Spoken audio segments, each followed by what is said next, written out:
I am Johnny Massacre, and welcome to the Johnny Massacre Show. This is the Boxing Day 2020 Massacre. On tonight's show, Luke Skywalker is back. In other news, the disease that's named after a famous beer is still bullshit, and I explain why. And finally, Shia Labeouf is a twat. Who's fucking with me? Give me a fucking hell yeah! So Luke Skywalker is back. I'm going to be really careful not to ramble about this because I love Star Wars. I'm really passionate about Star Wars. I fucking love Star Wars. And if I don't concentrate, I'm just going to go off onto a ranty ramble. So I'm going to try to be careful.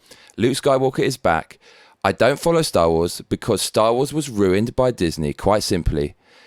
And Star Wars is so famous and so big and perennially popular that even I can't avoid it. And so I saw images of Luke Skywalker and shit. The first I heard about this is from people who are watching the TV series of Star Wars known as The Mandalorian. I'll get to that in a minute. And they said, wow, the ending of Mandalorian 2 is so good. I don't watch TV. I don't have time for it. I'd rather make the TV that you watch. So I do find all this stuff quite cute when people say, yeah, have you seen so-and-so 9 or so-and-so 11? And like the climax to the series? Oh my God, twisty and turny plot. I just don't give a fuck. But I did hear something about Mandalorian. And it turns out this thing at the end of Mandalorian 2, the second series of the Star Wars TV series, has Luke Skywalker in it. And now I fucking watched it. So we should probably watch this together. I'm sorry, I'm going to have to take you away from my beautiful face. But let's watch this together. Let's see what it's all about. And then I'm going to give you my opinion on this and tell you what I think about The Mandalorian and what not. So bring your beautiful eyes, or peepers, as some people say in the UK, over to my screen and let's watch Luke fucking Skywalker get his lightsaber out, his green one, and fuck some people up. Take it away, Luke.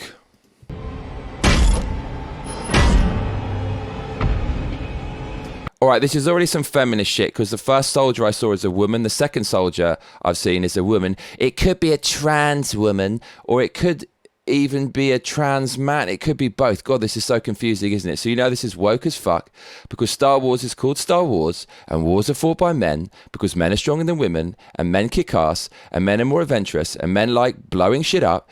Basically 99% of all murders are by men. So who do you think is going to fight in a war? Yes, it's going to be men. So why are women fighting in Star Wars? Because it's woke. So I don't care about this shit, but let's keep going. Liking these shiny robots. Okay, we got this dude. All right, so it's all kind of oppressed groups in this version of Star Wars. We have to counterbalance the white supremacist Luke Skywalker, of course, who's about to come and whip his stick out. There he is. X-Wing. One X-Wing? Great. We're saved. She's quite hot, though. If you are going to be a woman in a war, you better be fucking ripped, and she is. I said, there's like women everywhere. This is the women wars. And we've got Baby Yoda, who I don't give a shit about.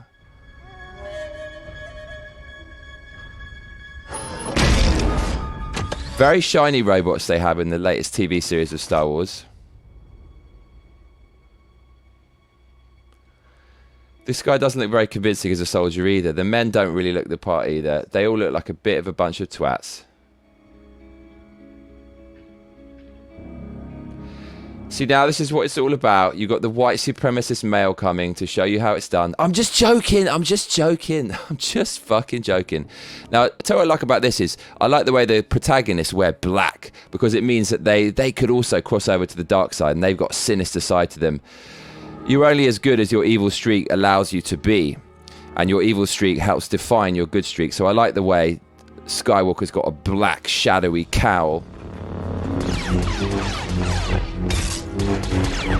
Now this looks way better than the 3 Disney movies already. It looks right. The lightsaber looks correct. The way he wields it looks correct. It's not too over the top. There's not too many gymnastics. It looks like a real person wielding a sword. And he's all wearing black. And again, I want to say that's really fucking good. I love the way Skywalker's on the light side, but he wears black. He looks like a fucking badass. That guy looks like a twat. So basically, everyone in this looks like a twat apart from Skywalker. And that tells you they should have fucking done him justice in the original trilogy by Disney. Drop it. She's got rather large thighs, that woman. I have to say that this looks kind of crappy. It does look like a typical TV set, but the Skywalker scene looks pretty good. So we got Luke Skywalker still just taking out loads of robots that aren't posing much of a threat at all. But it does look kind of good. And if you're listening and you can't see the video, we got Baby Yoda, who's watching a monitor of Luke Skywalker walking around in this black cow who appears to be coming to rescue him. And we've got a bunch of shiny robots, very shiny indeed. They look like the RoboCop from the RoboCop remake that was absolutely awful, about 6 years old. Remember that? When they made RoboCop black and shiny and PG-13? If you don't, you're lucky. So we got Luke Skywalker. He's coming up an elevator. This is a classic action movie trope where all the bad guy minions are waiting for the protagonist to come out of the elevator, and he's probably going to do something crazy as fuck. The tension really is not killing me whatsoever, and I wish it were. So Luke Skywalker has exited the elevator and he's repelling all the blaster shots. That never really gets old, watching a good Star Wars character repel blaster shots. He's using his force push. So at this stage in the Star Wars canon, Luke Skywalker is a Jedi Master. And it's good to see him using the force push because he actually got his ass kicked with the force push by Darth Vader in the original trilogy. Now he's dismembering a robot, and finally, very cool, he crushes a robot by clenching his leather gloved fist, and that just looks awesome, and I love the leather gloves. So Disney, I hate Disney so much, but because Luke Skywalker is so amazing, I'm still vaguely interested by this, and I just hate that so much. I don't want to have Disney bring me any form of pleasure or influence whatsoever in my life. Kind of got the hots for that chick. The doors. So here comes Luke Skywalker. Now pay attention because apparently they did a CGI face on him, obviously, because Mark Hamill, the original actor, he's got to be about 70 years old. So they've done a CGI face and he apparently looks awful. Now look at this. I really like this because his lightsaber is just off the ground. He's nearly touching it. It means he's got such total control of his lightsaber. He could easily tear up the ground, but he's not. He's got absolute mastery over his weapon. Love his belt. I bought a belt like that today. I'm going to show you it later. So here's the CGI face of Skywalker.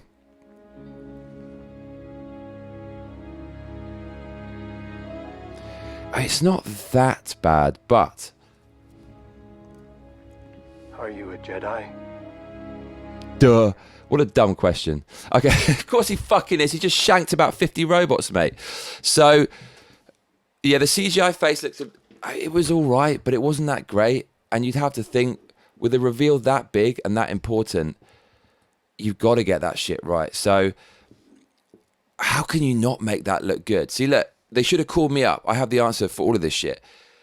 Watch Terminator 2 by James Cameron. It had some of the most rudimentary budget CGI ever filmed, but it looked amazing because they all shot it in low light. When it's shot in low light, you can get away with any inadequacies. Yes, it was kind of shadowy in there, but you want loads of shadow. You want to absolutely bathe him in shadow, and that's going to look awesome because you want to keep a bit of mystique. You want to leave something to the imagination. If they would have put more shadows in, it wouldn't have been so obvious that it was a poor CGI deep fake of Mark Hamill, aka Luke Skywalker. But I have to say, I have no interest in the Mandalorian whatsoever.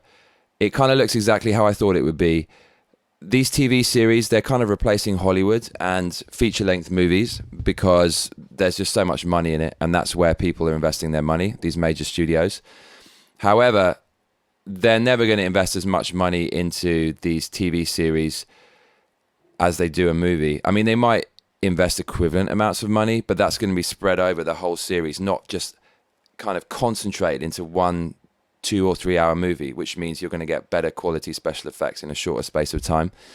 And so the set and the lighting just looks a little bit off to me. I am very harsh when it comes to criticizing this stuff, but I guess I have high standards. And yeah, it didn't really look that great, but this is the thing, like I said, it's such an enduring franchise that even just seeing that little snippet there, that excerpt, it gets me horny as fuck. And I hate that. I hate that Disney can still pique my interest like that. That's what they bought it for. But do you know what really sucks about that? That's his only appearance in the whole of The Mandalorian, right at the end. And it's kind of meaningless. Just throwing him in there, he's totally resting upon the legacy that was made before this series and the legacy that Disney had nothing to do with. They didn't add anything to his character. They didn't show you anything new. And the reason why you love him so much isn't the lightsaber, isn't the black cowl, isn't the get-up, and isn't the combat. It's because of the acting and the story and the narrative that was written by people who were nothing to do with this feminist shit that you saw there and this modern kind of woke stuff. And what they should have done is put Luke Skywalker more in The Mandalorian and try to, you know, build up some kind of character arc again. But instead, they just completely rested on the legacy that was set before it. So they basically made no effort whatsoever. All they did was palmed off the narrative to a bunch of choreographers and CGI artists and whatnot. And they used that to give you some kind of junk food entertainment that really is actually quite meaningless. So that's what I think about his appearance, Luke Skywalker's appearance in The Mandalorian. You know, Star Wars isn't really about all the fancy glitz and all the glitzy lights and stuff and all the effects. It's really about the characters, the chemistry between the characters, between Luke Skywalker, his father, Anakin Skywalker, aka Darth Vader, his sister Leia, and Han Solo, his best buddy, and their dog, Chewbacca, and their fucking car, the Millennium Falcon. That's what it's all about. They're all characters in the movie, and all that does is just break off a little piece of that and throw it into a modern mold to try to just bring in the old fans and try to generate clicks and generate money. So overall, nah, mate, I'm not down with that. But I hate to admit it, I saw Luke Skywalker and inside I thought, hell yeah. It's good to see Luke back. And my final comment on this is, why the fuck didn't they do that with the original Disney trilogy? You gave us this feminist horse shit. You made a whole film about feminism with Star Wars. Of all fucking films you took to make a feminist movie, you use Star Wars as the aesthetic, as the padding to your core of woke social justice shit. How fucking dare you? Luke Skywalker should have been like that in the Disney trilogy. And he should have been old, because you know what? Don't give me this shit that, oh, he's too old. No, he's not. Because in the original Star Wars, do you know why Star Wars is so good in my opinion? Because in the original Star Wars, New Hope, Episode 4, Obi-Wan Kenobi sets the whole tone for Star Wars. He explains what the Force is. He shows you what a lightsaber is. He passes on the baton in the form of the lightsaber to Luke Skywalker. He sets the whole fucking scene, and he's an old dude, probably as old as Mark Hamill was when they started making the Disney trilogy, right? And his acting was brilliant. I think it was played by a guy called Alec Guinness. He was a genius. And all they had to do was bring Luke Skywalker back in an Obi-Wan Kenobi role and have him kicking ass like that, where you don't even see his face and he's still going to look like he's up to the task. But no, they replaced it with feminism. That is one of the biggest aberrations against my life, is them taking Star Wars, which is more than just a movie. It's like a way of life, and just injecting that with the cancerous social justice serum. Oh my God. But anyways, I got to see Luke Skywalker in a black cowl with the leather gloves, and I remember the way that Darth Vader says, we can rule the galaxy. He said, you do not yet know the power of the dark side. We can rule the galaxy as father and son. Power of the dark side. He clenches his fist in that black leather glove, and I love black leather gloves. They look so cool, and Skywalker had that there, so they got the aesthetic right. But overall, I can never feel anything but disappointment about Star Wars. That's why I stay away from it. And I got this little piece of what was going on in modern day Star Wars. Nice aesthetic, but ultimately, I'm afraid to say, meaningless. Woo! Get me talking about Star Wars. Shit's gonna get spicy. So next up today, unfortunately, we had to move away from science fiction into the C word. So do you remember I had a Johnny Massacre show a couple of episodes ago? I think it was episode 151, where I talked about the C word and the new mutant strain, and it's really bad. There's a more badder C word that's more infectious than the last one, so you got to lock down forever. Well, I said it was bullshit, and I've been proved right. So come on over to my screen. I'm going to show you what I'm talking about. What I'm talking about in particular, my friends, is this. France has found its first case of the new C word variant. Okay, fair enough. So we keep going. Yes, and we see that France has got new mutant C words, but also Spain has got it. Spain's got the new mutant one. Okay, and I wonder who else has got it. Well, look, Japan's got it. What? Mutated C word strain confirmed in Japan. Oh, okay. So hang on a minute. I told you on the last Johnny Massacre show that lockdowns don't work because it's going to get out anyways. And when lockdowns end, someone's going to go outside and someone's going to get it. And even if the lockdown is for eternity, guess what? California has the harshest lockdowns of any state in America, and they have the record amount of deaths and infections. So they just don't work. So I said this, and I said this new mutant strain is bullshit because after this, there's going to be another mutant one and another mutant one, and it doesn't even matter what it is because everyone just needs to go, huh, what is it? Is it bad? Yes, it's bad. Okay, I'll stay at home while you push through your socialist globalist agenda and unconstitutional lockdowns. And that's basically what's going on. So, yes, I was right. Lockdowns don't work because UK, where this supposedly originated, did the harshest lockdown ever recently. And now it's in fucking Japan. It's in Japan, motherfuckers. So the point is, we need to stop panicking about this virus that has a 99% plus survival rate, even if there's a new mutant strain. At the end of the day, it comes down to this. Lockdowns do not work. They don't stop it. It doesn't matter how much you lock down because once you stop locking down, it's going to get out there anyways. And it's not worth locking down until there's a vaccine because we could lock down forever. And you can see that people value their freedom more than less than a 1% chance of dying from this thing. Proved by, I just read online, record Boxing Day numbers of people attending the sales in London amid raging C-word scenario. People just don't care anymore. People choose freedom over a less than 1% chance of dying, and that's all I want to say about it. So you just ignore this mutant C-word stuff. There's some article here, you might have just seen it flash up on the screen, and it's in some fucking toe rag of a newspaper. And it says, the UK C-word mutation is worrying, but not terrifying. Oh, how scared should I be? Super scared? Oh, not that scared. Let us read on. It says there's evident the new variant could be more transmissible, yet vaccines work very well against it. Oh, really? Oh, man, I could never have guessed that originally. It might be more transmissible. Okay, so this thing, it's a C-word type virus. So that means it spreads like influenza, right? So the new mutant one spreads a bit more than influenza. Imagine someone telling you that there's a new flu and it spreads more. What? More? More than before? How much? Can we measure it? Am I like twice as likely to get it? Oh no, better lock down. Better throw away my business that I spent a whole lifetime building and live the rest of my life working in the rat race because gotta save grandma. So, new mutant strain. Unless this thing is as potent as AIDS, I just don't want to fucking know, and I don't care, and it's not worth locking down and throwing away our freedoms. That'd be that. So, finally for today, my friends, on this beautiful Boxing Day, and I'm so glad you're with me, Shia Labeouf is a twat. So, do you know Shia Labeouf?